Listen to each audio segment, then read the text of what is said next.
Dams are one of the ways we control and engineer nature. We use them to store staggering amounts of water, control flooding, and generate electricity.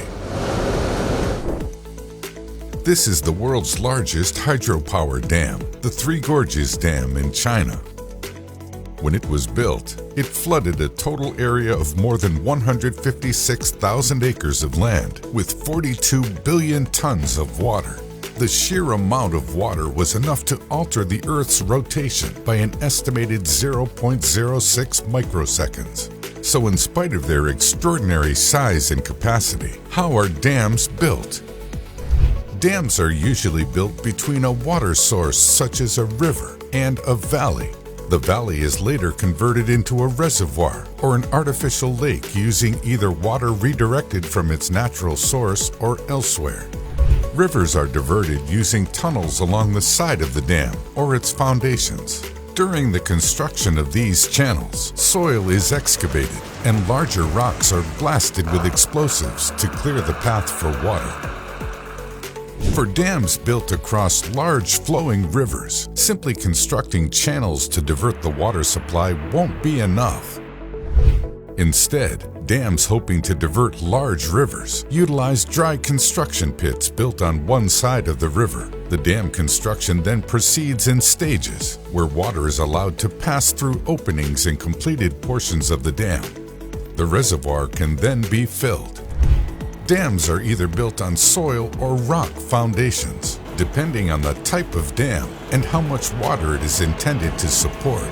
The foundation must be rigid and strong enough to support both the weight of the dam itself and withstand the water pressure exerted on it. Since foundations are built below the ground, pockets of soft soil or rock are sometimes found during construction.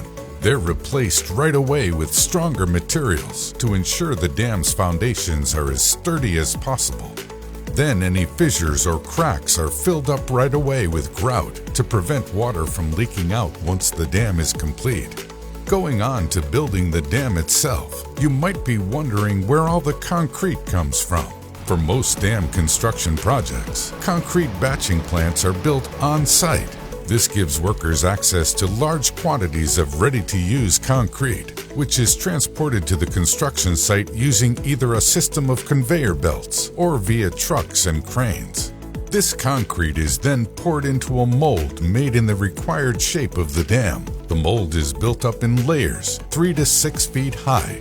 After the dam is built, its reservoir can then be properly filled up. It can take several years for the process to happen either naturally or with the help of pumping units.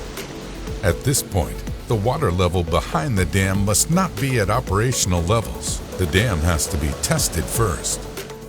Once construction is complete, engineers use the first filling as an opportunity to test the dam and see if it will hold. They closely monitor the filling to look for any deficiencies in the dam's design or construction and safely address them.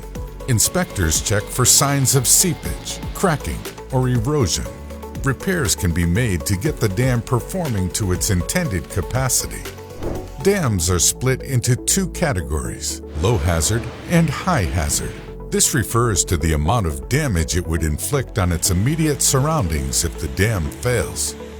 Dams also feature components specifically designed for safety, such as emergency spillways. During extreme events, including excessive rainfall or snowmelt, massive volumes of water spill through and are diverted downstream in a controlled flow, ensuring the main dam structure does not need to withstand the additional water pressure. Dams need to stand the test of time, so they're never truly finished.